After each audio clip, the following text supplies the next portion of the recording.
High command ಮಂಗಳ ಅವ್ರವ್ರದಪ್ಪ ಅವರಿಬ್ಬರು ಅವ್ರು ಮಾತಾಡಿದ್ರೆ ಅವ್ರು ಮಾತಾಡಿ ಅವ್ರು ಚಾಲೆಂಜ್ ಮಾಡಿದ್ರು ಶಿವಾನಂದ ಪಾಟೀಲ್ರು ಅದಕ್ಕೆ ಅವರು ನಾ ರಾಜೀನಾಮೆ ಕೊಡ್ತೀನಿ ಅವರು ಕೊಡಲಿ ಅಂತ ಹೇಳಿದ್ದಾರೆ. ಶಿವಾನಂದ ಪಾಟೀಲ್ ಅಪ್ಪನಿಗೆ ಹೋಗ್ತಿದ್ರೆ ರಾಜೀನಾಮೆ ಕೊಡೋದಂದ್ರೆ ಇವರು ಈಗ ರಾಜೀನಾಮೆ ಕೊಟ್ಟು ಅದನ್ನ ಪ್ರೂವ್ ಮಾಡಿದ್ರು. ಇವರು ಅದನ್ನ ಕತೆ ನೋಡ್ಕೋಬೇಕಲ್ಲ. ನೀವೆಲ್ಲ ಹೇಳಿ, ನಾನು ಹೇಳ್ತೀನಿ. ನಿಮ್ಮ ಪಕ್ಷದವ್ರಿಗೆ ಹೇಳಿದಾರೆ. ಇಲ್ಲ, ನೀವು ಹೇಳಿ, ನಾವು ಹೇಳೋಣ.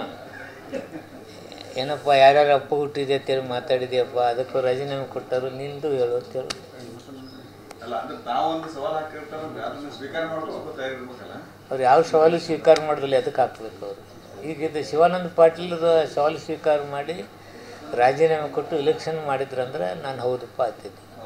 ಆ ಸವಾಲು ಸ್ವೀಕಾರ ಮಾಡಲಾದ್ರೂ ಮತ್ತೊಂದು ಸವಾಲು ಹಾಕಿದ್ರಾಗ ಆಗ್ತಿಲ್ಲ. ಸರ್, ಇವತ್ತು ಶಿವಾನಂದ ಪಾಟೀಲ್ ಅವ್ರ ಮಗ ಒಂದು ಬೈಟ್ ಕೊಟ್ಟಿದ್ದಾರೆ ಸರ್. ಏನಂತಂದ್ರೆ ಕೊಡ್ತೀವಿ, ಬಟ್ ನೀವು ಕೊಡಬೇಕು. ಒಂದು ವೇಳೆ ಕೊಡಲಿಲ್ಲ ಅಂದ್ರೆ ಮುಂದಿನ ಜನಾಂಗ ಕೂಡ ಇದು ಕಂಟಿನ್ಯೂ ಇರ್ತೈತೆ ನಿಮ್ಮ ಮಧ್ಯೆ ಇರ್ತಕ್ಕಂಥ ಡಿಸ್ಪ್ಯೂಟ್ ಅಂತ ಅವ್ರು ಹೇಳ್ಯಾರ ಸರ್. ಹೇಳಿದ್ದಾರೆ, ಯಾರಿಗೆ ನೋವಾಗುವ ರೀತಿಯ ಮಾತುಗಳು ರಾಜಕಾರಣದಲ್ಲಿ ಇರಬಾರ್ದು. ಯಾರೇ ಆಗಲಿ ವೈಯಕ್ತಿಕವಾದ ಈ ಹರ್ಟ್ ಆಗ್ತಕ್ಕಂಥ ವಿಚಾರಗಳಲ್ಲಿ ಒಬ್ಬ ರಾಜಕಾರಣಿ ಮಾತುಗಳು ಸಾರ್ವಜನಿಕದಲ್ಲಿ ಚರ್ಚೆ ಆಗ್ತವೆ. ಅದು ಆ ಇತಿಮಿತಿಗಳನ್ನ ಅರಿತು ನಾವು ರಾಜಕಾರಣಿಗಳು ಮಾತಾಡಬೇಕು. ಅದನ್ನು ಯಾಕೋ ಮಿತಿ ಮೀರಿ ನಮ್ಮ ಯತ್ನಾಳ್ ಅವರು ಮಾತಾಡಿದ್ದಾರೆ. ತಪ್ಪ ಹುಟ್ಟಿದ್ರೆ ಇವೆಲ್ಲ ಸರಿಯಾದದ್ದು ಮಾತುಗಳಲ್ಲ. ಮತ್ತೇನಿದೆ?